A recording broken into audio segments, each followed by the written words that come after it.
Hello नमस्कार, स्वागत है आप सभी का। मेरा नाम है शेखर गुप्ता और आप देख रहे हैं फिजिक्स संकल्पना। बच्चों, गुरुत्वाकर्षण हम पढ़ रहे हैं और उसका चौथा वीडियो आज होगा। पिछले वीडियो से बच्चों हमने गुरुत्वीय क्षेत्र पढ़ना शुरू किया।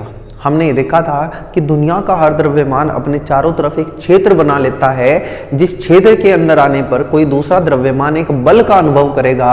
इस प्रकार के क्षेत्र को हमने गुरुत्वीय क्षेत्र बोला था। ये एक काल्पनिक कॉन्सेप्ट है, सच में ऐसा कोई क्षेत्र नहीं होता कि कोई द्रव्यमान अपने चारों तरफ क्षेत्र बनाएगा। बस समझाने के लिए कि ये बल कैसे उत्पन्न हो रहा है, हमने इस गुरुत्वीय क्षेत्र की कल्पना की। बच्चों, उसके बाद हमने देखा कि कैसे गुरुत्वीय क्षेत्र के अलग अलग बिंदुओं पर हम उसके तीव्रता की गणना कर सकते हैं कि इस बिंदु पर गुरुत्वीय क्षेत्र का मान कितना है। हमने उसी को बच्चों गुरुत्वीय क्षेत्र की तीव्रता बोला था, जिसको इंग्लिश में हमने इंटेंसिटी ऑफ ग्रेविटेशनल फील्ड बोला था। हमने सीखा पिछले वीडियो में कि अगर एक बिंदु द्रव्यमान हो, छोटा सा द्रव्यमान हो, तो उससे r दूरी पर जो गुरुत्वीय क्षेत्र की वैल्यू होती है, गुरुत्वीय क्षेत्र का मान होता है, गुरुत्वीय क्षेत्र की तीव्रता होती है, उसका मान होता है gm/r²। बच्चों, आज के वीडियो से हम ये देखेंगे, आज का वीडियो और जो इससे अगला वीडियो होगा उसमें हम ये देखेंगे कि जब द्रव्यमान बिंदु द्रव्यमान ना हो के एक फैला हुआ द्रव्यमान हो, वितरित द्रव्यमान हो, चाहे वो एक रेखा के ऊपर है, चाहे वो क्षेत्र के ऊपर है, चाहे वो एक आयतन के अंदर है, ऐसे द्रव्यमान के कारण उत्पन्न होने वाले गुरुत्वीय क्षेत्र की गणना हम कैसे करेंगे। आज का वीडियो और नेक्स्ट वीडियो इन्हीं पे हम पढ़ेंगे। आज के वीडियो में हम बात करेंगे कि कैसे एक छड़, एक रिंग और एक डिस्क अपने आसपास गुरुत्वीय क्षेत्र का निर्माण करती है, उसी की गणना हम करेंगे। बच्चों, ये टॉपिक जो हम आज पढ़ने वाले हैं ये बिल्कुल ऐसा ही है जैसे हमने द्रव्यमान केंद्र निकालना सीखा था या हमने जड़त्व आघूर्ण निकालना सीखा था। बस फर्क ये है कि वे दोनों अदिश राशियां हुआ करती थी और जब आज हम पढ़ रहे हैं गुरुत्वीय क्षेत्र वो एक सदिश राशि है, वरना इंटीग्रेशन वाला कॉन्सेप्ट वही रहेगा जो हमने द्रव्यमान केंद्र निकालने में लगाया, हमने जड़त्व आघूर्ण निकालने में लगाया था। तो बिना किसी तरीके शुरू करते हैं आज का वीडियो और हेडिंग लगा लीजिए, वितरित द्रव्यमान के कारण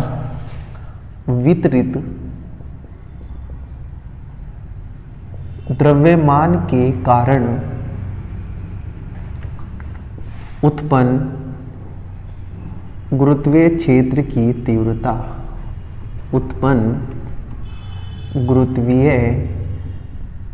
क्षेत्र की तीव्रता, intensity of gravitational field produced by distributed मास।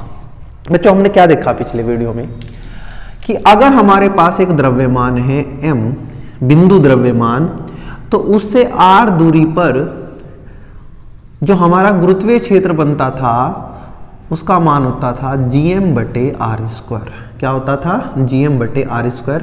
और हमने ये भी देखा था बच्चों कि ये एक सदिश राशि है और इसकी दिशा हमेशा द्रव्यमान की ओर होती है। अगर ये द्रव्यमान है तो इस बिंदु पर जो गुरुत्वीय क्षेत्र बनेगा उसकी दिशा हमेशा इस द्रव्यमान की तरफ होगी। ये तो था बिंदु द्रव्यमान के कारण। लेकिन अगर मैं कह दूं आपको कि हमारे पास ये द्रव्यमान है, इस सारे में बिखरा हुआ द्रव्यमान है, तो बताओ ये अपने से r दूरी पे, दूरी कहां से माप रहा हूं मैं? इसके द्रव्यमान केंद्र से, इस बिंदु पर कितना गुरुत्वीय क्षेत्र बनाएगा या गुरुत्वीय क्षेत्र की तीव्रता कितनी होगी। तो बच्चों, यहां हम ये फॉर्मूला नहीं लगा सकते gm/r²। ये केवल तभी चलेगा जब ये द्रव्यमान बिंदु द्रव्यमान होगा। आप में से कोई ये भी बोल सकता है, क्या ऐसा नहीं कर सकते हम कि सारे द्रव्यमान को हम इसके द्रव्यमान केंद्र पे मान लें? तो मैंने आपको बताया बच्चों कि यहाँ द्रव्यमान केंद्र का कॉन्सेप्ट नहीं चलेगा। आप ऐसा नहीं कर सकते कि सारे द्रव्यमान को एक बिंदु पे मान लो, फिर तो हम सारी जगह यही फॉर्मूला लगा दिया करते gm/r²। तो यहाँ द्रव्यमान वाला कॉन्सेप्ट हमारा नहीं चलेगा। तो कैसे होगा? इसके लिए बच्चों हमें जो भी द्रव्यमान दिया होगा उसको पहले बहुत छोटे छोटे हिस्सों में बांटना पड़ेगा, जैसे हम करते आए आज तक कि बड़ा द्रव्यमान है उसको छोटे छोटे हिस्सों में बांट लेते थे, जिसको हम डीएम बोलते थे। फिर एक छोटे से हिस्से के कारण जो चीज हम निकालना चाहते हैं, जैसे द्रव्यमान केंद्र निकाल रहे थे, जड़त्व आघूर्ण निकाल रहे थे, उसी तरीके से यहाँ भी हम कर लेंगे कि पहले छोटा सा हिस्सा बनाएंगे, उस छोटे से हिस्से की वजह से बनने वाला गुरुत्वीय क्षेत्र पहले निकाल लेंगे और टोटल निकालने के लिए हम कर देंगे उसका इंटीग्रेशन। तो चलिए पहला अपना कॉन्सेप्ट करते हैं। हमने कहा कि हमारे पास एक समान छड़ है, छड़ के कारण, तो हमने चाहा कि हमारे पास एक छड़ है और उस छड़ के कारण जो क्षेत्र उत्पन्न होगा उसका मान निकाल लो। हमें कहा गया बच्चों, सुनना ध्यान से कि हमारे पास एक छड़ है, ये बहुत मोटी मैंने आपको बना के दिखाई है सिर्फ समझाने के लिए, वरना इतनी मोटी नहीं है, बिल्कुल पतली सी एक छड़ है जिसकी लंबाई L है, जिसकी लंबाई L है। हमें ये कहा गया बच्चों कि इस पूरी छड़ का द्रव्यमान m है और लंबाई L है, जो मैंने यहाँ दिखा दी, और यहाँ से इस छड़ के इस सिरे से कुछ दूरी पर, कुछ दूरी कितनी, a दूरी हमें दे रखी है, एक बिंदु हमारे पास है जिसका नाम है P, और हमें बच्चों इस बिंदु P पर गुरुत्वीय क्षेत्र की तीव्रता निकालनी है।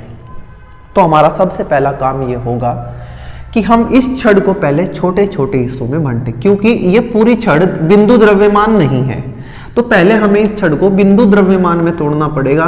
मैंने कहा मान लीजिए यहाँ एक छोटा सा हिस्सा हमने काट लिया इस छड़ का, जिसका द्रव्यमान dm है, जिसका द्रव्यमान dm है, और ये हिस्सा ध्यान से सुनना, ये हिस्सा इस बिंदु से जहां हमें गुरुत्वीय क्षेत्र निकालना है x दूरी पर है। बच्चों जब हमने फॉर्मूला पढ़ा ना I बराबर gm/r², तो मैंने आपको एक बात बताई थी कि ये जो r होता है ना, ये दूरी होती है कहां से, द्रव्यमान से, कहां तक की, उस बिंदु तक की जहां हमें गुरुत्वीय क्षेत्र निकालना है। मुझे बताओ गुरुत्वीय क्षेत्र कहां निकालना है, आप कहोगे भैया P पे निकालना है, तो मैं दूरी P की मापूंगा, कहां से, जो द्रव्यमान मैंने तोड़ा है, मैंने ये द्रव्यमान तोड़ा है, तो मैं इस द्रव्यमान से यहां तक की दूरी मापूंगा, मैंने बोल दिया x, क्योंकि ये दूरी मैंने x माननी है, तो ये जो छोटा सा टुकड़ा है तो इसको मुझे dx मानना पड़ेगा कि ये छोटा सा टुकड़ा dx है। तो अब आपको पता है बच्चों कि हम यहाँ भी कभी एक छोटा सा हिस्सा काटेंगे और सबसे लास्ट में तो हम यहाँ काटेंगे। तो आप मुझे ये कह सकते हो कि भाई जैसे जैसे हम जगह बदलते जाएंगे, इस dm को बदलते जाएंगे, ये ऐसे करते, तो ये x बदलता जाएगा। क्या छड़ की लंबाई बदलेगी? नहीं बदलेगी। क्या छड़ से इस बिंदु P की दूरी बदलेगी? नहीं बदलेगी। लेकिन अलग अलग हिस्से से, छड़ के अलग अलग हिस्से से इस बिंदु P की दूरी बदलती जाएगी। आपने कहा भैया ठीक है, कोई दिक्कत नहीं है। मैंने कहा अच्छा मुझे अब ये बता दो, क्या ये छोटा सा हिस्सा dm एक बिंदु द्रव्यमानी है? आपने कहा भैया ये बिंदु द्रव्यमानी है, तो मैं इस dm के कारण इस बिंदु P पर गुरुत्वीय क्षेत्र निकाल सकता हूं। तो मैं लिख रहा हूं dm के कारण उत्पन्न गुरुत्वीय क्षेत्र, किस बिंदु की बात करेंगे सारी? P बिंदु पर गुरुत्वीय क्षेत्र की तीव्रता। अगर बच्चों में कभी ये तीव्रता भी ना लिखूं, खाली ये लिख दूं कि गुरुत्वीय क्षेत्र, तो समझ जाना हम तीव्रता की बात कर रहे हैं। बिंदु P पर dm के कारण गुरुत्वीय क्षेत्र की तीव्रता। आप कहोगे भैया क्योंकि छोटा सा द्रव्यमान है, तो जो हमारी क्या बनेगी, यहाँ गुरुत्वीय क्षेत्र बनेगा वो भी छोटा सा ही बनेगा। छोटा सा क्षेत्र हमने बोला di, बड़ा क्षेत्र क्या होता था I, छोटा सा क्षेत्र बनेगा di, और फॉर्मूला होता है gm/r²। g तो g रहेगा, m की जगह यहाँ बच्चों dm है तो यहाँ dm आ जाएगा, और r होती है दूरी, dm से यहाँ तक की दूरी है x, तो यह आ जाएगा x²। क्या है भाई ये? आप कहोगे भैया ये गुरुत्वीय क्षेत्र है। किसने बनाया? dm ने बनाया। कहां बनाया? P बिंदु पे, जिसकी दूरी कितनी है? x है। एक बार मैं आपसे इसकी दिशा भी पूछ लेता हूं। dm ने P बिंदु पर जो क्षेत्र बनाया है, गुरुत्वीय क्षेत्र, उसकी दिशा क्या होगी? आप कहोगे भैया क्षेत्र की दिशा हमेशा द्रव्यमान की तरफ होती है, बिंदु ये है, द्रव्यमान ये है, तो यहाँ ये जो क्षेत्र बनेगा ये ऐसा बनेगा। बच्चों कई कुछ बुक्स में ना अलग अलग बुक में अलग अलग लिखा होता है, कहीं इसको I भी मिलेगा लिखा हुआ गुरुत्वीय क्षेत्र को, कहीं E भी मिलेगा, कहीं G भी मिल जाता है, स्मॉल g ऐसे लिखा हुआ। तो आप कहोगे कि जो छोटा सा क्षेत्र बना, मैं फिर से E लिख रहा हूं, इसको मैं I लिखना चाहता हूं, ये बनेगी, इसकी दिशा ऐसी होगी। आपने कहा ठीक है भैया, पहले चेक कर लेते हैं। जब इसके वजह से निकाल लूंगा तब भी क्या ये इसी दिशा में आएगा? मैंने कहा हाँ, क्योंकि ये भी dm है और क्षेत्र की दिशा हमेशा द्रव्यमान की तरफ होती है, मतलब इसके कारण जो गुरुत्वीय क्षेत्र बनेगा उसकी दिशा भी यही होगी। बिंदु P की बात कर रहा हूं बस, कभी आप कहो कि यहां कुछ और होगी, मैं तो बिंदु P की बात कर रहा हूं। आपने ये बात चेक की कि आप कितने भी dm करो, और बिंदु P पे क्षेत्र बनाओ, सबकी दिशा इसी दिशा में होगी, मतलब सारे DI यहाँ बनने वाले सारे गुरुत्वीय क्षेत्र एक ही दिशा में होंगे, इसलिए मैं उन सब का इंटीग्रेशन करके यहाँ टोटल गुरुत्वीय क्षेत्र निकाल सकता हूं जिसकी दिशा ऐसे होगी, छड़ की तरफ होगी। आपने कहा ठीक है भैया, तो मैंने कहा अतः बिंदु P पर, सुनते हैं ना, बिंदु P पर कुल गुरुत्वीय क्षेत्र,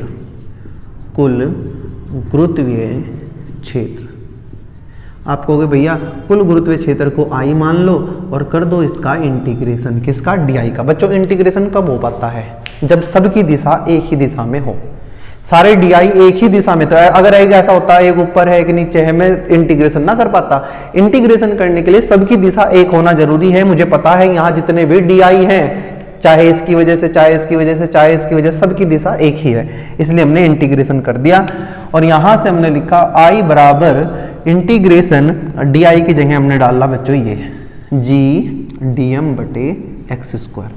जो चीज कांस्टेंट है उसको बाहर निकालो, G कांस्टेंट है बाहर आ गया, dm का तो इंटीग्रेशन कर ही रहे हैं, x लगातार बदलेगा इसलिए इसको बाहर नहीं निकाल सकते। x क्यों बदलेगा, जब यहां से दूरी देखेंगे तो ये कुछ और होगी, यहां से देखेंगे तो कुछ और होगी, यहां से देखेंगे तो कुछ और होगी, तो x बदल रहा है। आपने कहा ठीक है, दिक्कत आ गई यहाँ x है, यहाँ dm है, ये बात आप बहुत बार कर चुके हो, इसलिए इसमें ज्यादा मैं बहुत ज्यादा एफर्ट नहीं लगाऊंगा। या तो आप ऐसा करो कि m को हटा के x लाओ, या ऐसा करो कि x को हटा के m लाओ।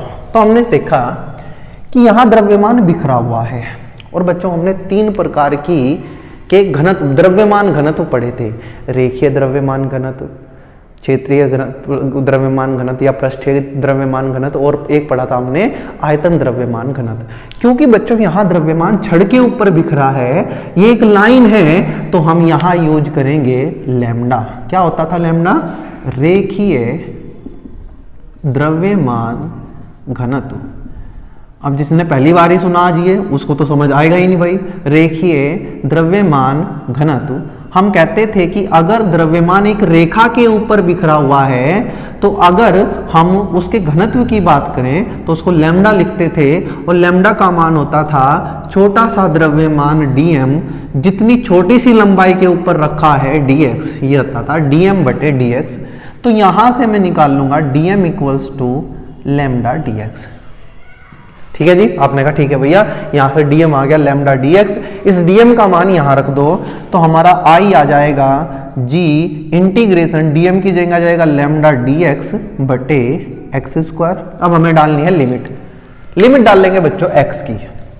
x क्या है, x है बिंदु P की दूरी, कहां से, dm से। पहला dm कहां था, यहां, मतलब सबसे पहले dm बना होगा a पर, आप कहोगे a से। कहां तक सबसे लास्ट का dm यहां बना था, दूरी ये a है, ये दूरी l है, तो ये टोटल दूरी हो जाएगी a प्लस l। तो a से लेके हम कहां तक जाएंगे, a प्लस l तक। बच्चों इसके बाद यहां से 1000 क्वेश्चन बनाए जा सकते हैं छड़ के। या तो यहां वो कह देगा कि लैम्डा एक समान है, तो लैम्डा को मैं बाहर निकाल लूंगा, और कई बार वो लैम्डा को वेरी करा देगा। मैं आपको एक क्वेश्चन कराऊंगा ऐसा अभी, जिसमें लैम्डा बदल रहा होगा इस x के साथ, मतलब ये छड़ एक समान नहीं होगी। अभी तो मैं आपको किसके लिए करा रहा हूं, एक समान छड़ के लिए। एक समान छड़ क्या होती है, जहां हर जगह द्रव्यमान बराबर रूप से बिखरा होता है, तो फिर उसका लैम्डा भी एक समान होता है। तो यहां से बच्चों हम लैम्डा को बाहर निकाल लेंगे, तो आ जाएगा G लैम्डा, अंदर बचेगा 1/x² को लिख लूंगा मैं x की पावर -2, नीचे x की पावर 2, ऊपर जाके x की पावर -2, यह आ जाएगा dx, a से लेके कहां तक, a प्लस l तक। यहां से इंटीग्रेशन करना आसान। मुझे बताओ लैम्डा क्या होता है। मैंने आपको बताया था कि अगर लैम्डा एक समान है तो मैं ये भी लिख सकता हूं कुल द्रव्यमान बटे कुल लंबाई। कुल द्रव्यमान है m, कुल लंबाई है l, तो लैम्डा की जगह बच्चों में m/l भी लिख सकता हूं। लेकिन ये तभी होगा जब छड़ एक समान हो या ये लैम्डा एक समान हो। मुझे बता दोगे आप एक बार x की पावर -2 का इंटीग्रेशन क्या होता है। हमने सीखा था इंटीग्रेशन कि जितनी पावर होती है उसमें एक जोड़ लो। -2 में 1 जोड़ूंगा तो -1 बचेगा, और उसी को लिखेंगे हम नीचे, और लिमिट जाएगी बच्चों हमारी a से a प्लस l, a से a प्लस l। माइनस को बाहर ले आते हैं, यह आ जाएगा gm/l माइनस के, क्योंकि ऊपर पावर है x की पावर -1, तो नीचे हो जाएगी 1/x, और यह आ जाएगा a से a प्लस l। आपने कहा ठीक भैया, माइनस जी एम बटे एल, एक्स की जगह लिखेंगे ए प्लस एल, तो आ जाएगा ए प्लस एल, बीच में आता है माइनस 1 अपॉन एक्स की जगह रखेंगे ए, चाहो तो आप इस माइनस को यहाँ एडजस्ट कर लो, तो आ जाएगा जी एम बटे एल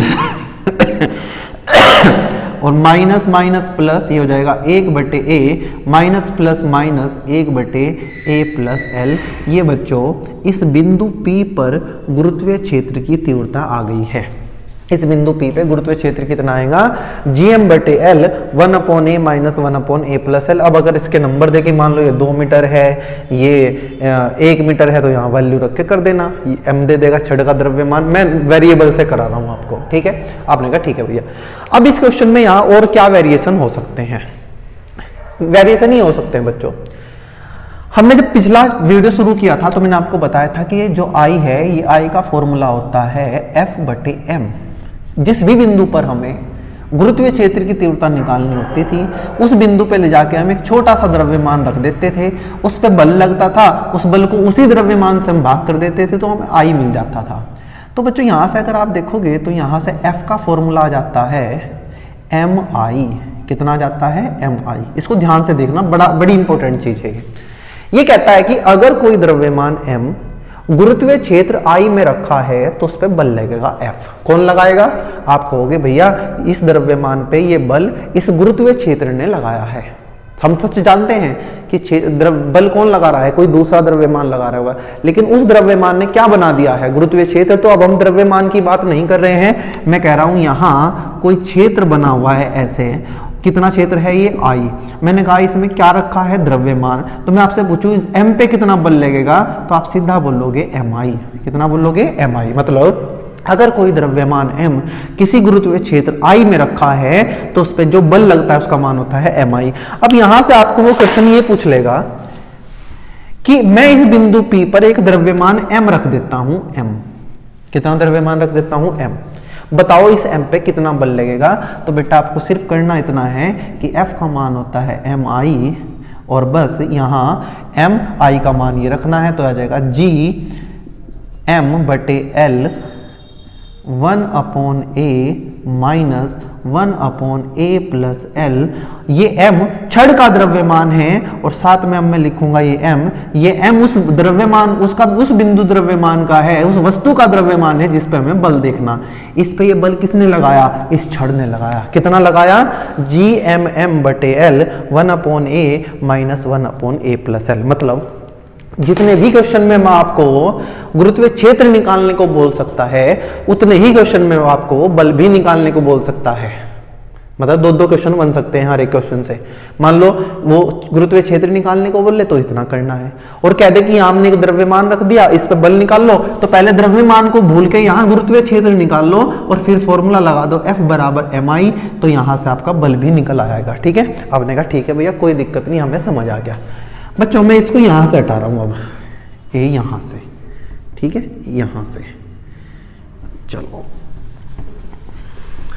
अब मैं आपको छड़ का एक ऐसा क्वेश्चन कराऊंगा जिसमें छड़ एक समान नहीं है। क्या नहीं है, एक समान नहीं है, जिसमें छड़ का द्रव्यमान अलग जगह अलग अलग है। ठीक है, चलिए करते हैं। ये वाला क्वेश्चन हम दूसरा बना लेते हैं बच्चों, और इसमें छड़ को एक समान नहीं बोला है बच्चों। ध्यान रखना कि जब भी छड़ एक समान होगी तो उसका जो रेखीय द्रव्यमान घनत्व होगा लैम्डा, वो एक समान होगा। लेकिन इस क्वेश्चन में कहा कि जो छड़ एक समान नहीं है और छड़ का द्रव्यमान इस हिसाब से बदलता है, a plus B X square, जहां x, ध्यान से सुनना बच्चों, जहां x ये दूरी है। ठीक है, मैं एक बार पढ़ के आपको बता देता हूं कि मैं पूरा ही क्वेश्चन पढ़ के बता रहा हूं बच्चों ये अलग से। ठीक है, एक सीधी छड़ जिसकी लंबाई l है, x बराबर a से x बराबर l प्लस a तक फैली हुई है। यहां इसने बोला है, देखो ध्यान से, ये छड़ यहां x बराबर a से x बराबर l, सेम होगी बात भाई। चलो मैं इसको ना अलग से ही करके आपको बताता हूं, इसको मैं हटा रहा हूं। ठीक है, पूरा ही क्वेश्चन कराता हूं मैं आपको, जिससे आपको कोई कंफ्यूजन रहे ना। चलिए बच्चों सेकंड क्वेश्चन बना लेते हैं इसको। और क्वेश्चन कहता है कि हमारी एक छड़ है L लंबाई की, एक समान नहीं है, और वो x बराबर a से लेके x बराबर l तक फैली हुई है, मतलब ये उसने छड़ को इस तरीके से रखा होगा। ऐसे करके मैं दिखा देता हूं, ठीक है। छड़ की लंबाई कितनी है, l है, x बराबर a से x बराबर l तक रखी है। उसने कहा इस छड़ का जो द्रव्यमान है वो लैम्डा बराबर a plus B X square इस इक्वेशन के हिसाब से बदलता है। क्या मतलब, अगर ये छड़ एक समान होती तो ये लैम्डा एक समान होता। लैम्डा क्या है, रेखीय द्रव्यमान घनत्व। लेकिन आप देख रहे हो अब लैम्डा x पे निर्भर कर रहा है। जैसे जैसे x बढ़ता जाएगा ये लैम्डा बढ़ता जाएगा, मतलब यहां द्रव्यमान बढ़ता जाएगा, मतलब छड़ एक समान नहीं है। इसने कहा है कि आप x बराबर 0 पर, x बराबर 0 पर गुरुत्वीय क्षेत्र की तीव्रता निकाल लो, मतलब इस बिंदु I पे हमें गुरुत्वीय क्षेत्र चाहिए। ठीक है, आपने कहा ठीक है भैया कोई दिक्कत नहीं है, कॉन्सेप्ट सेम है हमारा। आप यहां एक छोटा सा टुकड़ा काटेंगे dm, और हम कहेंगे कि ये जो बिंदु है x बराबर 0, ये इस dm से x दूरी पर है। अब भाई x अक्ष पे है तो x लेना पड़ेगा क्यों, और यहां भी x दे दिया तो आप इसको y z कुछ नहीं ले सकते। अब आप इस x के हिसाब से करेंगे, और क्योंकि मैंने ये दूरी x माननी है तो मैं मानूंगा ये छोटी सी जो दूरी है ये हमारी dx है, और इसके ऊपर कितना द्रव्यमान है dm, तो मैं कहूंगा इस dm की वजह से, जल्दी जल्दी करेंगे हम, इस बिंदु पर कितना गुरुत्वीय क्षेत्र बनेगा। आप कहोगे छोटे से द्रव्यमान की वजह से छोटा सा गुरुत्वीय क्षेत्र बनेगा g dm बटे एक्स स्क्वायर। मैंने कहा अच्छा दिशा ऐसी होगी। आप पहला dm यहां निकाल लोगे, लास्ट का dm यहां निकाल लोगे, और जैसे जैसे आप dm बदलोगे ये x बदलता जाएगा, और इस बिंदु पर हर dm की वजह से गुरुत्वीय क्षेत्र ऐसा ही होगा। तो टोटल निकालने के लिए हम कर देंगे सीधा इसका इंटीग्रेशन। आपने कहा भैया डी का इंटीग्रेशन हो जाएगा i, g आ जाएगा बाहर, और dm की जगह मैं लिखूंगा लैम्डा dx और बटे एक्स स्क्वायर। आप कहोगे कैसे, मैंने कहा भाई लैम्डा होता है dm बटे dx, dm बटे dx, तो यहां से dm कितना आ जाएगा लैम्डा dx। आपने कहा ठीक है, जब छड़ एक समान थी तो लैम्डा एक समान था तो हमने लैम्डा को बाहर निकाल लिया था, लेकिन यहाँ लैम्डा एक समान नहीं है तो बेटा लैम्डा को हम बाहर नहीं निकाल सकते। हम क्या करेंगे, लैम्डा की जगह वैल्यू डाल देंगे a plus B X square, और बटे में है बच्चों एक्स स्क्वायर और साथ में dx। लिमिट डाल दो, लिमिट डाल लेंगे x की। सबसे पहले यहां से x कितना है, a है, सबसे बाद में यहां बनेगा तो x कितना होगा a प्लस l। ये मत कहना l, देखो यहां से मापेंगे दूरी, क्योंकि हमें दूरी हमेशा बिंदु से मापनी है। ये पहला dm है तो ये कितनी दूरी पे है, a दूरी पे। ये लास्ट वाला है ये खुद l लंबाई का है, और ये a प्लस है बच्चों, l नहीं a प्लस l, सॉरी ये गलती से लिख दिया, ये a है और ये a प्लस l है, क्योंकि ये लंबाई l है तो ये टोटल दूरी a प्लस हुई। तो हम a से कहां तक जाएंगे, a प्लस l तक जाएंगे। अब कुछ नहीं करना है, सिंपल इंटीग्रेशन करना है। इसको मैं हटा रहा हूं, यहां से i है बच्चों हमारा आ जाएगा g इंटीग्रेशन a बटे एक्स स्क्वायर, और जब मैं लिखूंगा a बटे एक्स स्क्वायर तो मैं एक्स स्क्वायर को ऊपर ले जाके लिख सकता हूं a की power -2 plus b x square बटे एक्स स्क्वायर में अलग अलग भाग कर रहा हूं, a को भाग किया एक्स स्क्वायर से, इसको भाग किया एक्स स्क्वायर से, एक्स स्क्वायर गया बचा b, और यहां बचा बच्चों dx, और लिमिट है a से a प्लस l तक की। आपने कहा ठीक है भैया करो इंटीग्रेशन। आप कहोगे a कांस्टेंट है झुका तो रहेगा, x की पावर -2 में 1 जोड़ेंगे -1 बचेगा, बटे में भी -1 रखेंगे, b अकेला कांस्टेंट है तो साथ में 1 होगा, 1 का dx के साथ इंटीग्रेशन कितना आ जाएगा x। इंटीग्रेशन में हमने ये सब सीख रखे हैं, इंटीग्रेशन में नहीं बताऊंगा अब आपको, कि अगर मुझे ये भी बताना पड़ा कि खाली b का इंटीग्रेशन bx होता है तो इसका मतलब तो फिर कुछ भी हमें पढ़ने की जरूरत नहीं है आगे। ठीक है, आप कहोगे भैया ये आ जाएगा g bx माइनस a बटे x। सही किया ना भाई, प्लस वाले को पहले लिख लिया, माइनस ये आ जाएगा, x की पावर -1 है, नीचे आके 1/x हो जाएगा। ये लिमिट डाल लेंगे a से लेकर a प्लस l तक की, तो i आ जाएगा हमारा g b x की जगह a plus l, b a plus l, x की जगह कितना a plus l, minus a upon x की जगह कितना a प्लस एल। ये हमने अपर लिमिट डाल ली है बच्चों, अपर लिमिट ये वाली। नीचे वाली डालने से पहले क्या लगाएंगे माइनस, x की जगह डाल लेंगे a, तो यह आ जाएगा बी ए, बीच में है माइनस a अपॉन एक्स की जगह a, तो यह आ जाएगा a अपॉन ए। I बराबर g, b वाले एक साथ ले लेते हैं, b वाले, तो ये b आ जाएगा a plus L minus A, b common ले लें यहां से और यहां से, माइनस a कॉमन ले लेते हैं, माइनस a कॉमन लिया तो यहां बचा 1 अपॉन a प्लस एल, और माइनस a कॉमन लिया तो ये बीच में माइनस है, तो ये माइनस इस माइनस को प्लस कर देगा, और हमने फिर से माइनस कॉमन लिया तो मैंने माइनस ले लिया, ये मैथमेटिक्स है। a बाहर ले लिया, यहाँ बचा 1 अपॉन a, ठीक है, कोई दिक्कत नहीं है। तो I आ जाएगा बच्चों, a से गया a, तो g का मान I का मान आ जाएगा g into B L minus a 1 upon a plus L minus 1 upon a। और अगर आप इसको लिखना चाहते हैं a के उसमें, तो यहाँ से माइनस कॉमन ले लो, तो आ जाएगा माइनस कॉमन लेंगे तो g minus minus plus a, अंदर बचेगा 1 अपॉन a, ये हो जाएगा minus 1 upon a plus L और प्लस बी एल। ये हमारा 2019 के जेई मेंस में पूछा गया था और 4 ऑप्शन दिए थे, ये ऑप्शन दे रखा था, मैंने उसी हिसाब से इसको अरेंज कर दिया, ठीक है। अब बच्चों जितने लैम्डा बदल सकता है, मान लो ये एक्स स्क्वायर नीचे आ जाए, उतने ही तरीके के यहाँ से क्वेश्चन बन जाएंगे। 1000 क्वेश्चन बना लो, 10,000 क्वेश्चन बना दो, ये तो मेरे हाथ में है, मैं इसको कितने भी बना सकता हूँ लैम्डा की वैल्यू। कॉन्सेप्ट ये है सारा, जहां ये लैम्डा एक समान होगा उसको बाहर निकाल लेंगे, एक समान नहीं होगा तो उसकी वैल्यू ऐसे डालनी पड़ेगी। तो बच्चों ये था हमारा छड़ वाला क्वेश्चन। यहाँ से फिर से वही बल वाला क्वेश्चन भी पूछ सकता है कि मैंने यहाँ 1 किलोग्राम या 2 किलोग्राम या m द्रव्यमान का वस्तु रख दी, तो बताओ उस पर कितना बल लगेगा। तो पहले आपको क्षेत्र निकाल के फॉर्मूला लगा देना है, F बराबर mi। आई आपने निकाल लिया, ये m रख देंगे, यह आ जाएगा gm, बस यहाँ m से गुना हो जाएगी। आप कहोगे ठीक है भैया हमें समझ आ गया है। ये बच्चों हमने छड़ वाला किया, 2 क्वेश्चन किए छड़ वाले, उम्मीद है ये समझ आगे होंगे आपको। अब हम चलते हैं रिंग के पास, जिसको हम वलय बोलते थे। क्या बोलते थे? वलय।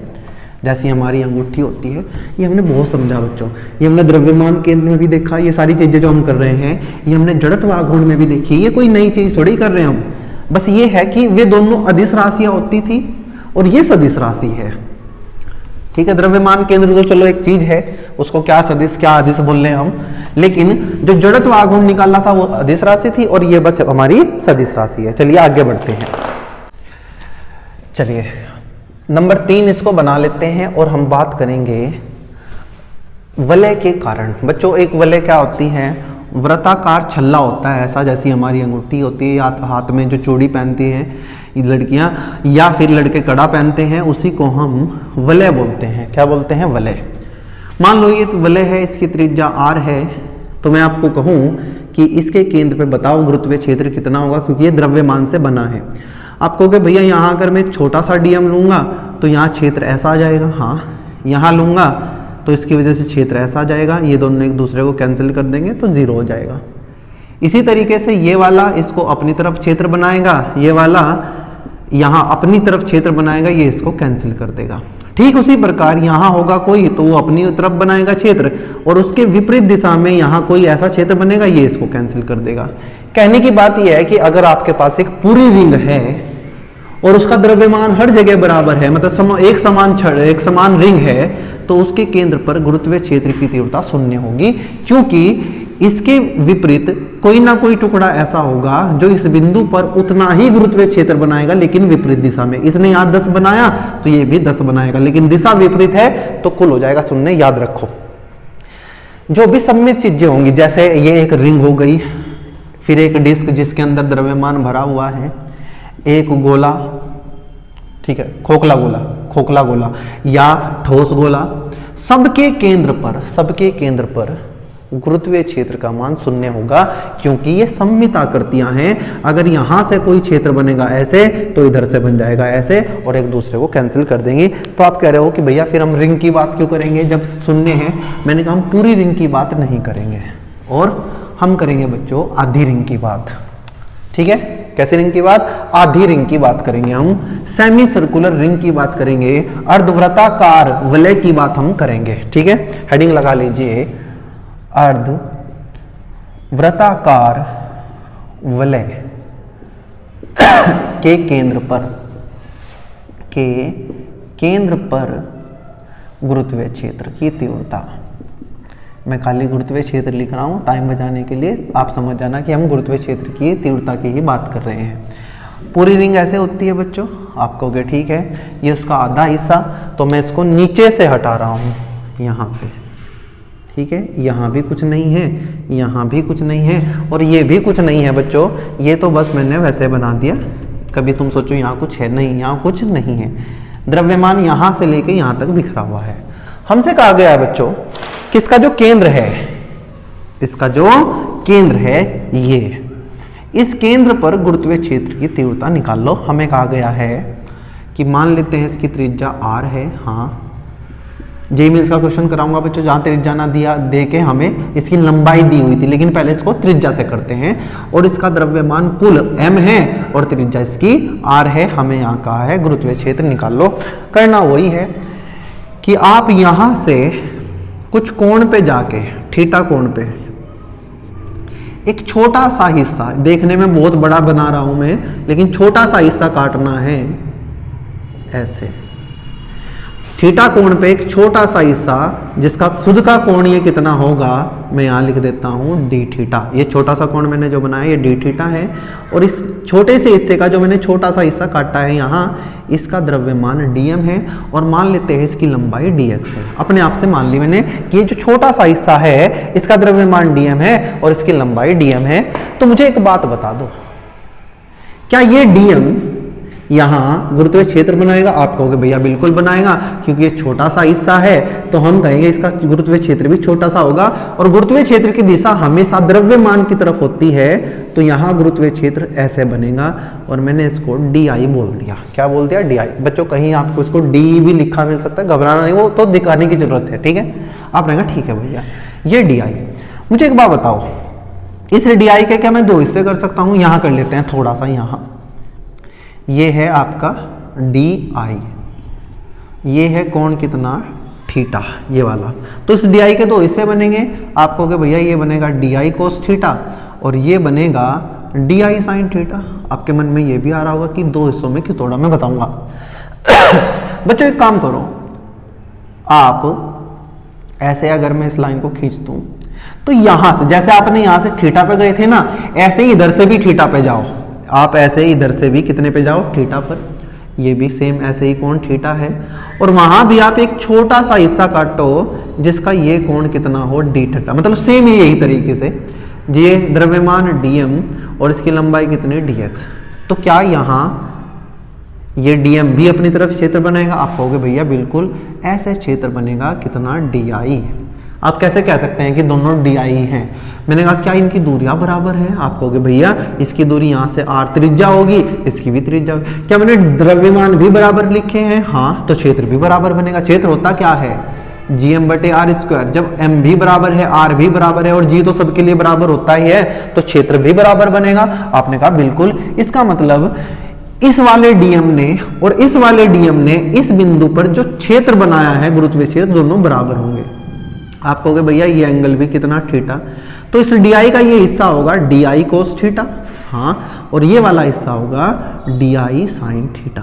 आपने एक अजीब बात देखी, आपने ये बात देखी कि इस बिंदु पर दो गुरुत्वीय क्षेत्र बने, दो डीएम की वजह से। अभी तो बहुत सारे डीएम बनेंगे, हजार, लाख, हजारों, करोड़ों, लाखों। मैं लाखों बाद में बोल रहा हूं, आप समझ जाना कि भावना क्या है मेरी। मैं कह रहा हूं बहुत सारे डीएम बनेंगे। हमने उनमें से केवल दो डीएम लिए, एक यहां से थीटा पर और एक यहां से थीटा पर। उन दोनों के दो हिस्से DI cos theta, DI cos theta एक दूसरे के विपरीत हैं। मतलब ये वाला हिस्सा इसको खत्म कर देगा, हाँ। लेकिन दो हिस्से DI sin थीटा और DI sin थीटा एक ही दिशा में हैं, तो ये तो आपस में जुड़ जाएंगे। आपने कहा ठीक है भैया, क्या कहना चाह रहा हूं सुनो। एक इधर से थीटा पे, एक इधर से थीटा पे, उन दोनों ने दो क्षेत्र बनाए, उनके दो दो हिस्से हुए, इसके भी दो हिस्से, इसके भी दो हिस्से, उनमें से एक हिस्से ने दूसरे हिस्से को कट कर दिया और दो हिस्से आपस में जुड़ गए। मैं ये कहना चाहता हूं इस रिंग के ऊपर अगर आप यहां एक छोटा सा हिस्सा लोगे तो इधर भी एक छोटा सा हिस्सा ऐसा होगा जो इस बिंदु पर उतना ही क्षेत्र बनाएगा जितना ये बनाएगा। उसके भी दो हिस्से होंगे, इसके भी दो हिस्से होंगे। ये वाला हिस्सा जो कोस थीटा वाला हिस्सा होगा वो दूसरे कोस थीटा वाले हिस्से को कट कर देगा और सिर्फ ये वाले हिस्से बचेंगे साइन थीटा वाले। मतलब इस बिंदु पर जो कुल गुरुत्वीय क्षेत्र आएगा वो केवल इन वालों की वजह से आएगा जिसमें साइन है। क्यों तोड़े मैंने दो दो हिस्सों में? क्योंकि बच्चों इस वाले डीएम का जो क्षेत्र बना है और इस वाले डीएम का जो क्षेत्र बना है उनकी दोनों की दिशा एक जैसी नहीं है। जो छड़ वाला कर रहे थे हम उसमें सारे डीआई एक दिशा में थे, हमें तोड़ने की जरूरत ही नहीं पड़ी, हमने सबको उठा के इंटीग्रेशन कर दिया। लेकिन इसका डीआई ऐसे है, इसका क्षेत्र ऐसे है, इसका क्षेत्र ऐसे है। बताओ क्या दोनों की दिशा बराबर है, एक जैसी है? नहीं है। विपरीत होती तो घटा देते, एक जैसी होती जोड़ देते, लेकिन ये तो ना विपरीत है ना एक जैसी है।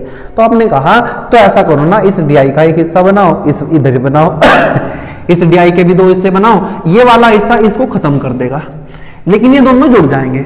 फिर ऐसे ही यहाँ वाले के और यहाँ वाला लो, उसके भी दो दो हिस्से ही, ये दोनों एक दूसरे को काट देंगे और ये दोनों जुड़ जाएंगे। मतलब इस बिंदु पर जो कुल गुरुत्वीय क्षेत्र आएगा वो इस डीआई साइन थीटा की वजह से आएगा। यहाँ कितने डीआई साइन थीटा होंगे? आप कहोगे भैया जितने डीएम आप यहाँ बनाओगे उससे दो गुने, नहीं उतने ही, सॉरी, एक बनेगा तो इसकी वजह से एक बनेगा इसकी वजह। अगर आप यहाँ 1000 डीएम बनाओगे, सुना ध्यान से, तो आप यहाँ 1000 डीआई साइन थीटा बना दोगे। मतलब इस बिंदु पर, कौन से बिंदु पर? इस बिंदु का नाम हम ओ दे देंगे। क्या दे देंगे? ओ। इस बिंदु ओ पर, बिंदु जो मैंने बोल के बताई है वो बातें आप सब खुद से लिख लेना, ठीक है? मैं लिखूंगा तो बहुत टाइम लगेगा। बिंदु ओ पर कुल गुरुत्वीय क्षेत्र, कुल गुरुत्वीय क्षेत्र आप ऐसे लिख लेना। मैं बता रहा हूं एक बार, मैं लिखूंगा नहीं लेकिन आपको बता रहा हूं। मैंने कहा आई बराबर इंटीग्रेशन हो जाएगा कितना? D I sine theta. आप कहोगे ये डी आई था तो ये बनेगा डी आई कोस थीटा और ये बनेगा ऊपर की तरफ डी आई साइन थीटा। ऐसे ही हर हिस्से का डी आई साइन थीटा यहाँ आके जुड़ जाएगा, हम इंटीग्रेशन कर देंगे। आई बराबर, मुझे बताओ डी आई का मान। आप कहोगे भैया ये छोटा सा हिस्सा ये छोटा सा हिस्सा यहाँ कितना क्षेत्र बनाएगा? आप कहोगे डी आई का मान होगा जी डी एम बटे आर स्क्वायर। इस डीएम से यहाँ तक की दूरी कितनी है? आप कहोगे भैया ये भी तो त्रिज्या ही है, त्रिज्या इसकी आर है, तो एक्स आर की जगह यहाँ कैपिटल आर लिख देंगे और साथ में आएगा साइन थीटा। क्या आएगा? Sine theta. ठीक है, कोई दिक्कत नहीं। क्या जी कांस्टेंट है? जी बिल्कुल। आर त्रिज्या कहीं भी नहीं बदलेगी तो ये कांस्टेंट। डीएम को बाहर नहीं ला सकते। साइन थीटा तो लगातार बदल ही रहा है। आपने कहा ठीक है, इसको भी बाहर नहीं ला सकते, तो क्या किया जाए? दिक्कत ये है यहाँ थीटा है, यहाँ डीएम है। मैंने आपसे पूछा कि ये रिंग है क्या? हाँ। ये जो द्रव्यमान है ये रेखा पे है क्या? आपने कहा हाँ भैया रेखा पे है, तो फिर लगाओ ना lambda equals to DM by DX. देखो डीएम बटे डीएक्स, ये दूरी कितनी, लंबाई कितनी है? डीएक्स, उसके ऊपर कितना द्रव्यमान है? डीएम, तो लैम्डा बराबर डीएम बटे डीएक्स। यहाँ से डीएम कितना आ जाएगा? Lambda DX. दिक्कत ये है कि चाहिए मुझे थीटा, पहले मेरे पास डीएम था, मेरे पास डीएक्स आ गया, मुझे डीएक्स को हटा के भी डी थीटा लाना है। तो बच्चों यहाँ से छोटा सा ये हिस्सा देखो जो हमने बनाया, ये डीएक्स है, ये डी थीटा है, ये वाला हिस्सा, ये त्रिभुज बन रहा है छोटा सा, और ये है आर। तो यहाँ से लगाएंगे हम कोण बराबर चाप बटे त्रिज्या। कोण बराबर चाप बटे त्रिज्या। कोण कितना है? D theta. चाप कितना है? डीएक्स। त्रिज्या कितनी है? आर। तो यहाँ से डीएक्स कितना आ जाएगा? R D theta. तो यहाँ से डीएम का मान आएगा लैम्डा, डीएक्स की जगह आ जाएगा आर डी थीटा। आपने कहा ठीक है भैया समझ आ गया, इनकी वैल्यू उठा के यहाँ डाल दो, तो हमारा जो आई आएगा जी बटे R square sine theta DM की जगह लैम्डा आर डी थीटा। आपने कहा ठीक है। आई बराबर आ गया बच्चों जी बटे आर स्क्वायर जी बटे आर स्क्वायर, आर भी कांस्टेंट और हमने ये मान के चला है कि यहाँ द्रव्यमान भी कांस्टेंट है, तो लैम्डा भी बाहर आ जाएगा, तो लैम्डा आर आ गया बाहर, अंदर बचा sine theta D theta, sine theta D theta. Limit डाल लो एक बार। सबसे पहला डी हम यहाँ काटेंगे बच्चों, सबसे, ऐसा तो नहीं है कि बीच में से काटना शुरू करेंगे, नहीं, सबसे पहला डी हम यहाँ काटेंगे, तो ये थीटा जब यहाँ होगा, ये थीटा का मान कितना होगा 0। आप कहोगे भैया यहाँ पहला हिस्सा काटेंगे तो थीटा 0 होगा, थीटा बढ़ता जाएगा बढ़ता जाएगा बढ़ता जाएगा, यहाँ 90 हो जाएगा और यहाँ जाके हो जाएगा 180, तो यहाँ थीटा का मान होगा 180 डिग्री। मतलब जो थीटा की लिमिट हमें डालनी है वो डलेगी 0 डिग्री से 180 डिग्री। कई जगह आपको यहाँ पाई लिखा मिलेगा, 0 से पाई, पाई रेडियन होता है, 180 डिग्री होता है।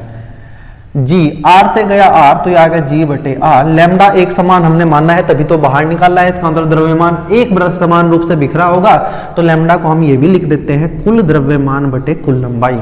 कुल द्रव्यमान इसका m है, और ये लंबाई कितनी होगी, पूरी होती तो परिधि होती 2 पाई आर, ये आधा है तो ये आएगा पाई आर। क्या जाएगा पाई आर, सॉरी कहाँ लिख रहा हूं मैं यार, हमें लिखना है ये आ जाएगा पाई आर, कुल द्रव्यमान बटे कुल लंबाई। तो लैम्डा का मान यहाँ रखा गया m बटे पाई आर, और अंदर है साइन थीटा। साइन थीटा का इंटीग्रेशन याद कर लेना बच्चों, माइनस कोस थीटा होता है। कैसे आया, क्यों आया, कोई जरूरत नहीं है फिजिक्स में, मैथ्स में देखना क्लास 12 में कि साइन थीटा का इंटीग्रेशन माइनस कोस थीटा होता है। 0 से 180 डिग्री तक लिमिट ड जाएगी, माइनस आ गया बाहर, माइनस जी एम बटे pi R square, R into R square, cos theta की जगह 180 माइनस थीटा की जगह 0, और आपको पता होना चाहिए, मैं इसको हटा रहा हूं, माइनस जी एम बटे पाई आर स्क्वायर। कोस 180 का मान होता है -1, याद करनी है चीजें, कोस 180 का मान -1, कोस 0 का मान होता है 1, बीच में माइनस है, -1 -1 -2 माइनस माइनस हो गया प्लस, तो आ गया हमारा आई का मान 2gm बटे पाई आर स्क्वायर। मतलब ये जो अर्धवृत्ताकार वलय है, इसके केंद्र पर कितना गुरुत्वीय क्षेत्र बनता है, 2gm बटे पाई आर स्क्वायर। हमारे जेईई मेंस में क्वेश्चन बच्चों ऐसे पूछा गया था, त्रिज्या नहीं दी गई थी, वहां कहा गया था कि जो इसकी लंबाई है ये l है, कितनी है l, इतना दे दिया था। आप इसको ऐसे ही करो, बाद में जाकर बस ये कह देना कि पाई, ये लंबाई होती कितनी है, अगर रेडियस r है तो आप कहोगे पाई r, दी गई कितनी थी l, तो यहां से r का मान आ जाएगा हमारा l बटे पाई। जेईई मेंस की बात कर रहा हूं, वहां कहा गया था कि इसकी लंबाई l है, ये तार जो था l था, मतलब त्रिज्या नहीं दी थी, मैं त्रिज्या खुद से मान लूंगा r, और मैं कहूंगा कि ये लंबाई कितनी है पाई r, दी गई है कितनी l, तो r का मान आ जाएगा l बटे पाई। तो जैसे ही मैं यहां r की जगह डाल लूंगा l बटे पाई, उसका हो जाएगा स्क्वायर, तो i आ जाएगा 2gm, नीचे से ये पाई है, ये पाई स्क्वायर, एक पाई कट जाएगा, एक पाई बचेगा वो ऊपर आएगा, अपॉन l स्क्वायर। ये था हमारा आंसर। यही क्वेश्चन एक बार ऐसे पूछा था कि यहाँ m द्रव्यमान का एक पिंड रख दिया, उस पर कितना बल लगेगा, तो बल के लिए आप कर देना F बराबर mi, और इस I का मान उठा के यहाँ डाल देना, ठीक है। ऐसे कई बार ये क्वेश्चन पूछा गया है, सीधा सीधा भी पूछ सकता है, थोड़ा घुमा के पूछ सकता है, मैंने आपको बता दिया। तो बच्चों ये था हमारा अर्धवृत्ताकार वलय के केंद्र पर गुरुत्वीय क्षेत्र। इसको बनाते हैं बच्चों क्वेश्चन नंबर 4 या टॉपिक नंबर 4। कई बार हमें ये कह देता है कि एक हमारे पास ऐसा आर्क है, ध्यान से सुनना, ये कोई चूड़ी का एक छोटा सा हिस्सा है, ये कुछ नहीं है। कभी आप सोचो कि यहाँ द्रव्यमान है ना, ये द्रव्यमान नहीं है, ये सिर्फ दिखाया गया है। एक पूरी चूड़ी ऐसे होती, उसका आधा हिस्सा हमने काट कर अभी देख लिया कैसे काम करता है, लेकिन कई बार ऐसा बोल देता है कि हिस्सा ऐसा है, द्रव्यमान सिर्फ यहाँ से यहाँ है। कहता है कि वो जो कोण है, ये कोण थीटा है, इसकी त्रिज्या r है, हमें बताओ इस केंद्र पर, ये केंद्र है, पूरी चूड़ी ऐसे होती, पूरी चूड़ी होती तो यहाँ गुरुत्वीय क्षेत्र शून्य होता, आधी होती तो अभी हमने निकाला कितना आया है। अब की बार हमें नहीं पता है कि ये हिस्सा कितना है, हमें तो सिर्फ ये कहा कि ये कोण थीटा है, और आपको ये बताना है कि अगर इसका पूरा द्रव्यमान m है, त्रिज्या इसकी r है, तो हमें बताना है कि यहाँ O बिंदु पर कितना गुरुत्वीय क्षेत्र बनेगा। आपने कहा भैया कोई दिक्कत नहीं है, बहुत आराम से हम करेंगे। हमने कहा बीचों बीच इसके एक लाइन डाल दो। हमने कहा ठीक है। अच्छा बच्चों, पिछले सवाल में जो गुरुत्वीय क्षेत्र आया ना, आपने देखा वो इस दिशा में आया था, क्योंकि कोस वाले तो कट गए थे, सारे कौन बच रहे थे, साइन, तो वाई दिशा में आया था। अगर वो ऐसे रखी है, अगर वो ऐसे रख देगा तो फिर ये ऐसा आएगा एक्स दिशा में। हमने कहा ठीक है, बीचों बीच बिल्कुल। अगर ये बिल्कुल बीचों बीच हमने डाला तो ये कोण पूरा थीटा था, तो ये आधा हो जाएगा थीटा बटे 2, ये हो जाएगा थीटा बटे 2। तो मैं इसको बाहर दिखा रहा हूँ, ये पूरा कोण थीटा है, तो ये आधा है थीटा बटे 2, इधर भी आधा कितना, थीटा बटे 2। हमने कहा सेम कॉन्सेप्ट लगाते हुए यहाँ एक छोटा सा dm काटो जिसकी लंबाई dx है, ये लंबाई dx है, और इसको यहाँ मिलाओ। यहाँ मैंने कहा क्या ये dm इस बिंदु पे गुरुत्वीय क्षेत्र बनाएगा? आप कहोगे भैया बिल्कुल बनाएगा, अपनी तरफ बनाएगा। कितना? आप कहोगे di। कितना? di। कितना होगा ये di? छोटा सा क्षेत्र, आप कहोगे g m बटे आर स्क्वायर। m की जगह है dm और ये दूरी कितनी है, r स्क्वायर। आपने कहा g dm बटे आर स्क्वायर। ठीक है, कोई दिक्कत नहीं है। आपने कहा कोई दिक्कत नहीं है भैया। अगर मैं आपको कहूं, सुनना ध्यान से, कि ये हमारा ये आ गया ऐसे, सेम इधर, सेम इस तरफ ऐसे, फिर आपने एक dm निकाला उतनी ही लंबाई का। आपने कहा ये भी अपनी तरफ क्या बनाएगा, di, और इस di का मान भी इतना ही होगा। कहने की बात यह है कि आप कितने भी यहाँ dm बना लो, कितने भी बना लो, हर dm का यहाँ जो क्षेत्र बनेगा di वो बराबर होगा, क्योंकि द्रव्यमान बराबर है और सबकी दूरी बराबर है। तो मुझे यहाँ कुल गुरुत्वीय क्षेत्र निकालने के लिए क्या करना पड़ेगा? इंटीग्रेशन में कर नहीं सकता हूं, क्योंकि अभी तो मैंने दो बनाए और दोनों की डायरेक्शन अलग अलग है, नहीं बना सकता। मैंने कहा एक काम करो, सुनो ध्यान से, ये यहाँ तो आपको थोड़ा सा कंफ्यूजिंग लगेगा, मैं इसको और चौड़ा सा करके ऐसे बनाता हूं जिससे आपको मैं समझा पाऊं। ये है आपका di, ये वाला, और ये है आपका दूसरा di, जो किसने बनाया, इस dm ने, ये di बनाया इस dm ने, और ये है वो बिल्कुल बीच वाली लाइन। ठीक है, आप ये मत सोचना कि ये जो है ये हिस्सा, मैं तो इसको बनाया है। यहाँ मैंने मान लिया कि ये इधर ना इधर कितने कोण पे था, फाई कोण पे था, फाई पर। थीटा तो मैंने इसका पूरा कोण मान लिया। बच्चों ये पूरा ऐसे है, मैंने ये जो बनाया है इसको और इसको, ये जो लाइन है ये है, ये जो लाइन है ये है, और ये जो बीच में है ये है, और यहाँ से ये छोटा सा कोण मैंने दिखाया है फाई। आप कहोगे भैया इस तरफ बना देता हूँ, इस तरफ ये वाला, कि अगर मैं इस वाले को इससे इधर मिलाऊं यहाँ, तो यहाँ एक छोटा सा कोण बनेगा, इसके बाद ऐसे ऐसे ऐसे ऐसे, ये छोटा सा कोण कितना होगा? आप कहोगे फाई के बाद कितना बनेगा, डी फाई। आपने कहा अगर ये डी आई है, कितना है डी आई, और ये फाई है, तो ये डी आई का ये हिस्सा कितना बनेगा? आप कहोगे भैया डी आई कोस फाई। बेटा इतना तुमने पढ़ लिया है कि मैंने यहाँ से जाके ये जो छोटा सा एंगल बनाया फाई, और फाई के आगे और छोटा सा एंगल बना कितना, डी फाई। अगर मैं कह रहा हूँ ये फाई है और ये डी आई है, तो ये डी आई का हिस्सा बनेगा डी आई कोस फाई, और ये बनेगा डी आई साइन फाई। आपने कहा ठीक है भैया कोई दिक्कत नहीं है। मैंने कहा सेम यहाँ ये इधर भी तो कितने एंगल पे है, फाई, तो डी आई का ये हिस्सा बनेगा डी आई कोस फाई, और ये बनेगा डी आई साइन फाई। इसका मतलब अब की बार यहाँ आप जितने डीएम लोगे, उस डीएम का जो यहाँ डी आई बनेगा उसके हम दो हिस्से करेंगे, ये बनेगा डी आई कोस फाई और ये बनेगा D I sine phi. D I sine phi D I sine phi के बराबर है, लेकिन विपरीत दिशा में एक दूसरे को काट देंगे और जुड़ जाएंगे कौन, डी आई कोस फाई। कौन जुड़ जाएंगे, डी आई कोस फाई जुड़ जाएंगे। मतलब कहने की बात यह है कि इस बिंदु पर जो सारे के सारा आई बनेगा वो बनेगा डी आई कोस फाई की वजह से। किसकी वजह से, डी आई कोस फाई की वजह से। तो हमने कहा जो कुल आई बनने वाला है वो इंटीग्रेशन करना पड़ेगा डी आई कोस फाई का।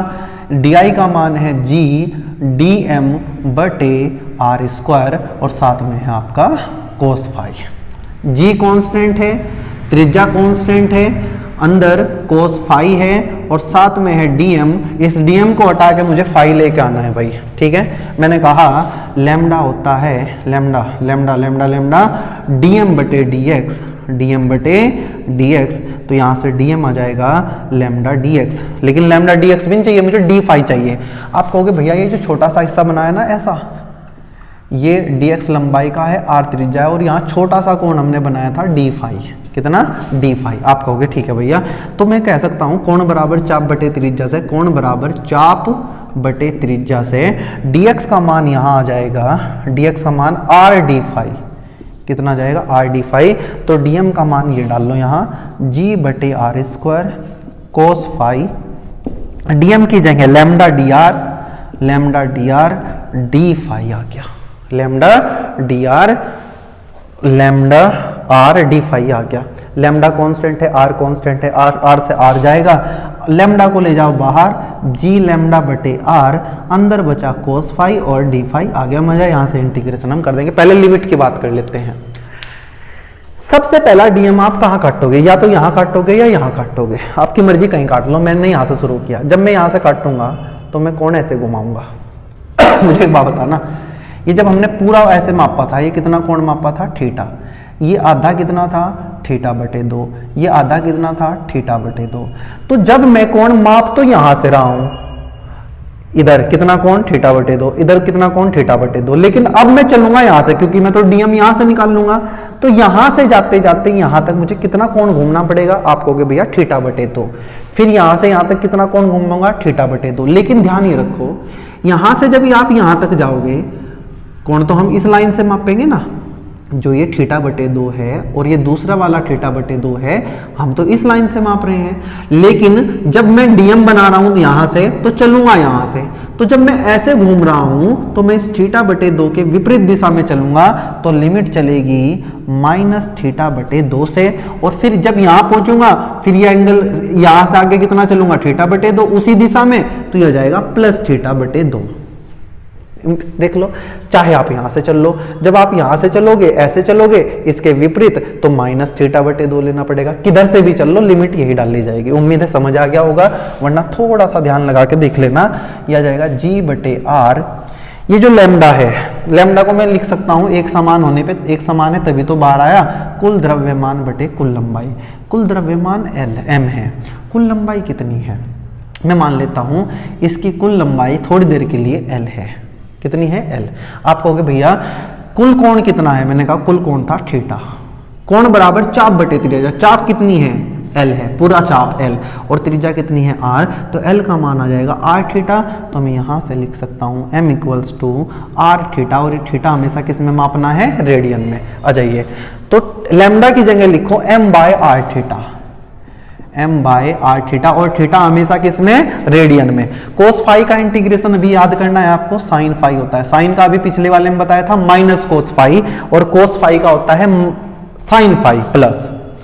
साइन का माइनस कोस, कोस का प्लस साइन। कोस का कितना? Plus sign. Limit minus theta बटे 2 से प्लस थीटा बटे 2, जी एम बटे आर स्क्वायर थीटा, साइन की जगह थीटा बटे 2 माइनस फाई की जगह थीटा बटे 2, और इस फाई की जगह यहाँ माइनस थीटा बटे 2।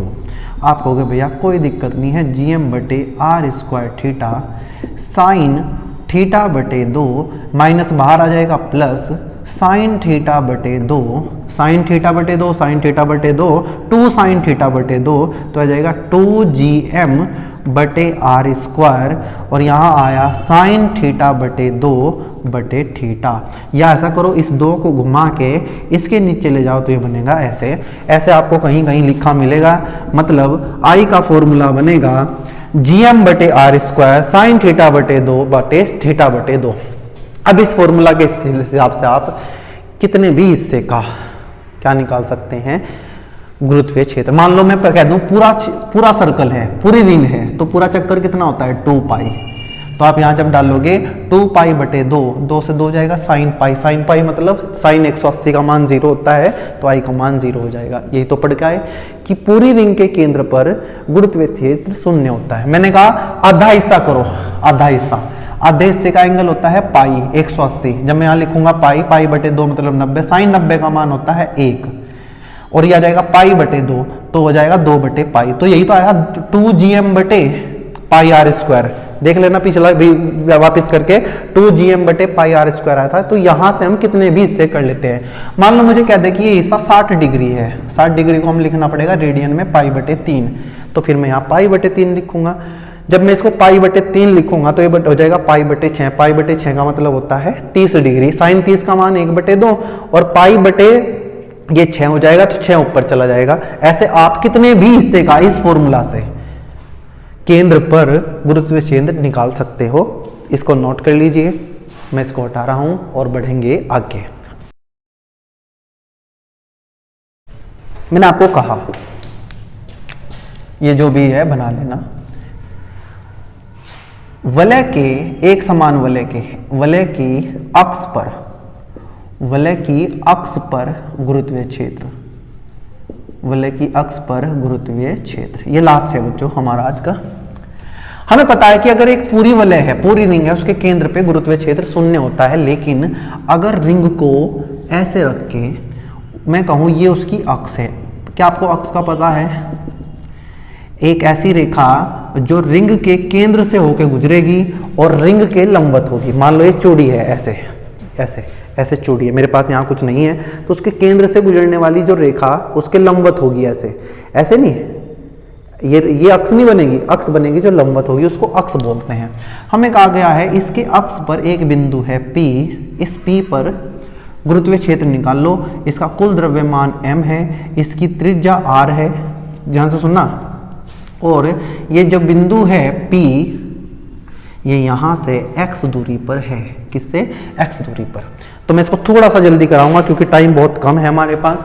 मैंने कहा आप ऐसा करो, इस रिंग के, ये रिंग है आपके सामने, सबसे ऊपर के सिरे पे यहां एक छोटा सा dm काटो और एक छोटा सा dm यहां काटो।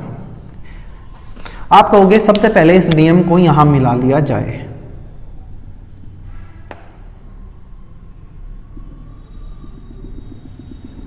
थोड़ा सा यहां कर देते हैं इसको एडजस्ट, ये इसको, और ऐसे ही इस dm को यहां मिलाया जाए। आपने कहा ठीक है। मैं कह रहा हूं कि ये त्रिज्या r है, ये x है। अगर मैं इसको r मान लूं तो भाई ये भी तो r होगा। क्यों होगा? आप कहोगे भैया ये भी r है, ये भी x है, मतलब ये दोनों त्रिभुज एक जैसे ही हैं। तो जब ये r, ये x, यही x, तो ये r है तो ये भी r होगा। मैंने कहा अगर मैं ये कह दूं कि ये एंगल थीटा, तो भैया ये भी एंगल थीटा ही होगा। इसमें क्या जब बात है? मैंने कहा हाँ। मुझे अब जल्दी से बता दो, क्या ये dm इस बिंदु पर गुरुत्वीय क्षेत्र बनाएगा? आपने कहा भैया बिल्कुल बनाएगा, और इसकी दिशा उस dm की तरफ होगी। मैंने इसको बोला di। ऐसे ही ये dm यहां गुरुत्वीय क्षेत्र बनाएगा और उसकी दिशा इसकी तरफ होगी di। तो आपने दो ही हिस्सों में ये देख लिया कि di की दिशा बराबर नहीं है, इसलिए इसको घटकों में तोड़ना पड़ेगा। ये di है, ये थीटा है, तो ये बनेगा di कोस थीटा। ये di है, ये थीटा है, तो ये बनेगा di कोस थीटा। ये di है, ये थीटा है, तो ऊपर की तरफ बनेगा di साइन थीटा। ये di है, ये थीटा है, तो नीचे की तरफ बनेगा di साइन थीटा। मतलब इन दो dm की वजह से, जो मैंने एक ऊपर लिया है, एक बिल्कुल नीचे लिया है चूड़ी के ऊपर, दोनों के दो हिस्से हुए, di उनके दो हिस्से हुए। di साइन थीटा ने di साइन थीटा को काट लिया और बचा सिर्फ कौन? di cos theta. मतलब आप अगर यहाँ दो हिस्से लेते रहेंगे, एक यहाँ एक यहाँ, मान लो ये रिंग है, एक मैंने यहाँ लिया, एक यहाँ, फिर मैं एक यहाँ लूंगा, एक यहाँ लूंगा, ये घुमा, ये दिखाई ऐसे है, ये ऐसे, तो बच्चों यहाँ सिर्फ di कोस थीटा बच जाएंगे, सारे di साइन थीटा एक दूसरे को कैंसिल कर देंगे। ठीक है, तो इसका मतलब इस बिंदु P पर जो कुल क्षेत्र बनेगा di, वो इंटीग्रेशन होगा किसका? di कोस थीटा का। किसका? di कोस थीटा का। और क्या मैं आपको इस di का मान पूछ लूं? आप कहोगे भैया di होता है gm by R square, m की जगह dm और r इसकी जगह ये वाला r, ये वाला r मत ले लेना, हमेशा दूरी dm से लेके बिंदु की चाहिए। तो di का मान आ गया g dm बटे आर स्क्वायर कोस थीटा। आपको एक बात बता दूं बच्चों में, जब आप इस चूड़ी को ऐसे रखोगे रिंग को, और ये बिंदु यहाँ इसके अक्ष पे है, तो इसके हर एक डीएम से, कहीं भी आप डीएम लो, इस बिंदु की दूरी बराबर होगी। मतलब ये आर चाहे यहाँ से, चाहे यहाँ से, चाहे यहाँ से, चाहे यहाँ से, देखो ये बराबर होगी। आपको लग रहा होगा कि ये दूरी तो ये देखो ये कम होनी चाहिए, भाई ये मैंने ऐसे बनाई, सच में ये ऐसे है। तो यहाँ से दूरी, यहाँ से दूरी, यहाँ से दूरी, यहाँ से दूरी, हर जगह से दूरी बराबर आर होगी।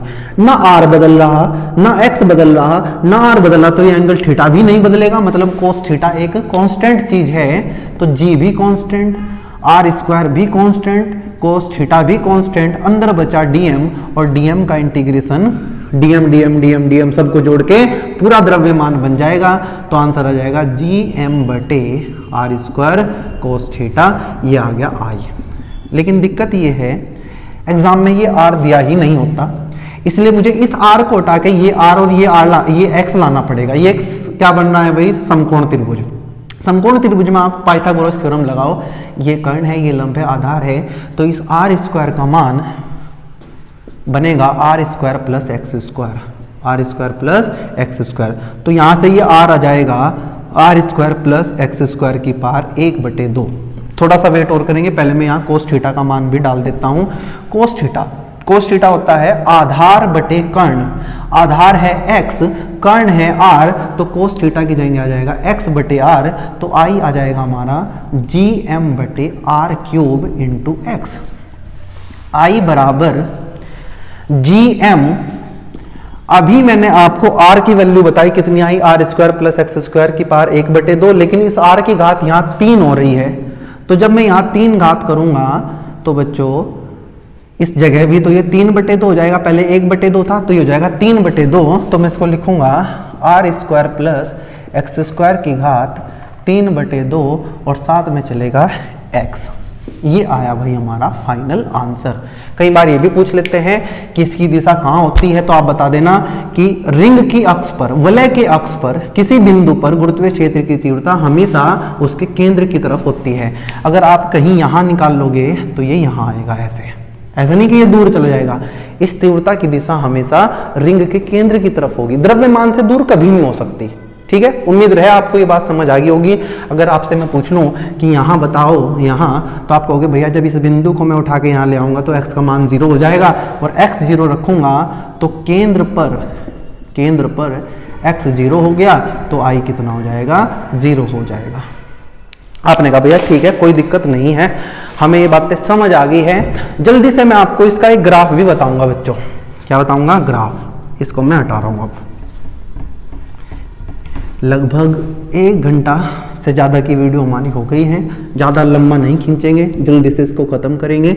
फॉर्मूला इसको रहने देता हूँ, इसकी मुझे ज़रूरत पड़ेगी। आई बराबर gm(x) बटे R square plus x square की पावर 3/2। कई बार बच्चे ये पूछते हैं कि इस आई का मान सबसे ज़्यादा कहाँ होगा। आपको पता है कि केंद्र पर गुरुत्वीय क्षेत्र 0 है, तो कहीं ना इसका मान सबसे ज़्यादा होगा। अच्छा, अनंत पे जाके कितना हो जाएगा, आप कहोगे भैया x जाके ये x अनंत पे, तो ये x अनंत हो जाएगा। x को अनंत डाल लूंगा तो ऊपर भी अनंत, x को नीचे डाल लूंगा अनंत तो नीचे भी अनंत। इसका मतलब अनंत बटे अनंत, ऐसी कोई चीज नहीं होती। तो कई बार हमें ये कह दिया जाता है कि इस आई का अधिकतम मान बताओ। मैंने अभी पहले या दूसरे वीडियो में आपको, पहले वीडियो में बताया था कि जिस चीज को भी अधिकतम प्रूव करना हो उसका डिफरेंशिएशन करो। मतलब इस आई का डिफरेंशिएशन करो, किसके रिस्पेक्ट में, जिस पे वो डिपेंड कर रहा है, x पे डिपेंड कर रहा है, तो x के रिस्पेक्ट में इसका डिफरेंशिएशन करो।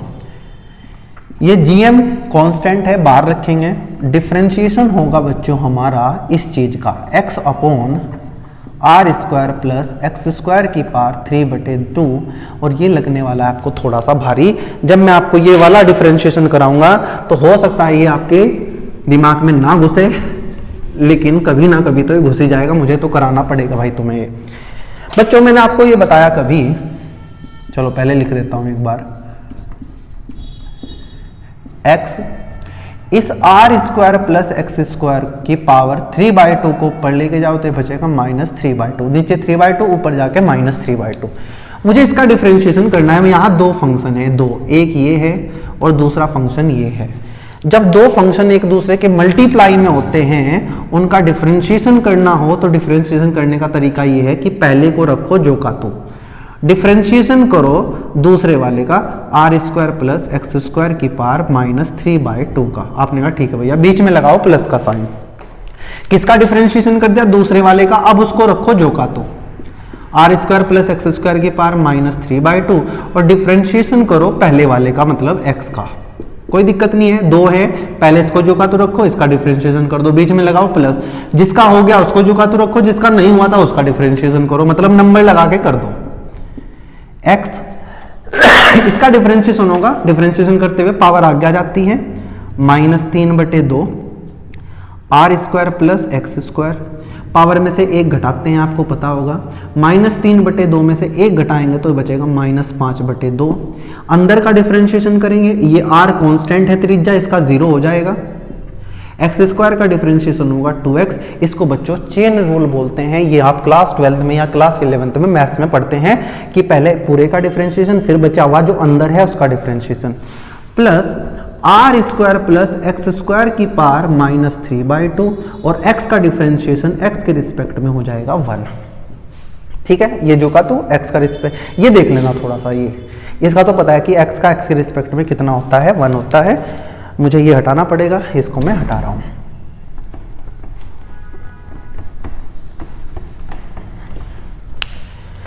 ये आ गया हमारा di/dx। आपको बताया था कि डिफरेंशिएशन करने के बाद उसको डाल दो 0 के बराबर। हमने जैसे ही इस चीज को 0 के बराबर डाला, भाई g 0 नहीं हो सकता, द्रव्यमान 0 नहीं हो सकता, मतलब ये पूरी चीज 0 होगी। यहां देखो R square plus x square है, यहां भी R square plus x square है, यहां पावर -3/2 है, यहां पावर -5/2 है। आपको कॉमन लेने का तरीका पता होगा कि अगर कहीं एक्स स्क्वायर और एक्स क्यूब है तो हम छोटी पावर को कॉमन लेते हैं। मैंने आपसे पूछा कि बताओ -5/2 और -3/2 में छोटा कौन है? आपने कहा 5/2 होता है 2.5, 3/2 होता है 1.5, बड़ा तो ये है, लेकिन क्योंकि माइनस लगा है तो ये हो गया छोटा, तो हम छोटी पावर को कॉमन लेते हैं। तो हमने यहां से कॉमन लिया किसको?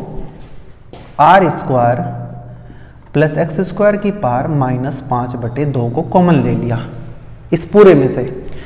आप कहोगे भैया ये जो किया था हमने, ये यहां तक का था, ये जो शुरू किया ना, ये ब्रैकेट यहां तक का था बच्चों, यहां तक का, ठीक है। ये तो यहां से कॉमन लिया हमने, तो यहां बचा -3/2x, -3/2x प्लस या गुणा में 2x, देखो गुणा में है ना कितना, 2x प्लस यहां पावर थी कितनी, r square plus x square की पावर -3/2, कॉमन ले लिया -5/2, तो भाग होगा, ऊपर जाके बचेगा 5/2। भाई कॉमन लेने का मतलब होता है भाग करना। जब मैं r square plus x square की पावर -5/2 से भाग करूंगा तो जब ऊपर घूम के जाएगा तो बनेगा 5/2, 5 में से 3 जाएगा 2, 2/2 तो बचेगा r square plus x square. एक है और बराबर चल रहा है अब क्या, 0। ये भी 0 नहीं हो सकता। क्यों नहीं हो सकता? क्योंकि भाई दोनों का स्क्वायर है और दो स्क्वायर होने के बाद दो चीजें प्लस हो जाती हैं, प्लस करने के बाद दो चीजों को कभी 0 नहीं हो सकता, मतलब ये 0 नहीं हो सकता। तो बचाइए 2 दूनी 2 से गया 2, -3x into x square plus are square plus x square बराबर 0। यहाँ से आर स्क्वायर बराबर, या ऐसा कहो ऐसे, -3 में से एक गया तो -2x square plus are square बराबर 0, या ये कहो 2x स्क्वायर बराबर आर स्क्वायर, या ये कहो x स्क्वायर बराबर आर स्क्वायर बटे 2, या ये कहो x बराबर प्लस माइनस r बटे √2। जब ये x का स्क्वायर उधर जाएगा अंडर रूट बनेगा तो r बाहर आ जाएगा और 2 अंदर रह के बन जाएगा r√2। इसका मतलब जब x का मान r बटे √2 होगा प्लस माइनस में, या तो उस तरफ या इस तरफ, हमारा जो गुरुत्वीय क्षेत्र होगा वो अधिकतम होगा। क्या होगा? अधिकतम।